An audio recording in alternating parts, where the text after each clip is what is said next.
الحمد لله والصلاة والسلام على رسول الله.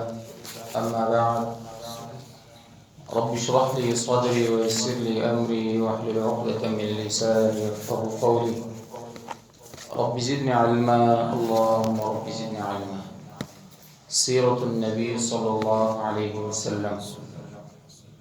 عبد المطلب کی زندگی کے 3 اہم واقعات.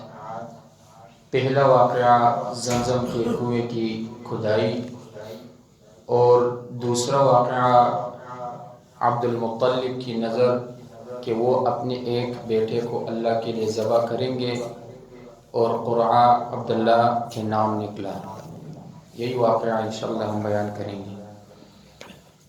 عبد المطلب کو حاجیوں کی میزبانی اور پانی پلانے کا شرف حاصل تھا. انہیں گہرے پانی کے کنووں کی سخت ضرورت تھی تاکہ حجاج سیراب ہو کر پانی پیتے رہیں.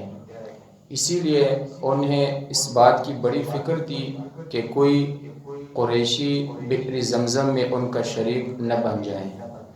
جب زمزم کا کنواں ظاہر ہوا اور قریشیوں کو اس کا علم ہوا تو انہوں نے کہا کہ اس میں ہمارا بھی حق ہے اور ہم اپنے حق سے دستے بردار نہیں ہوں گے. تو عبد المطلب نے اصرار کیا کہ یہ صرف میرا ہے، کسی اور کا نہیں. عبد المطلب اکیلے تھے، ان کے ساتھ صرف ان کا بیٹا حارث تھا. جبکہ عبد المطلب کو اللہ نے صحیح قول کے مطابق 12 بیٹے دیے. ان میں حارث، زبیر، ابو طالب، عبد الکعبہ، اور اسی کو مقوم بھی کہا گیا ہے.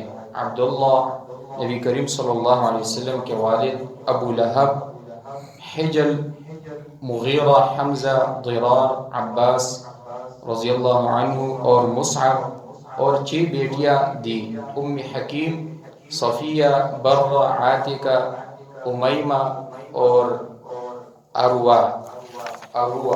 یہ 6 بیٹیاں اور 10 بیٹے جو ہے نا ان کو اللہ نے دیے.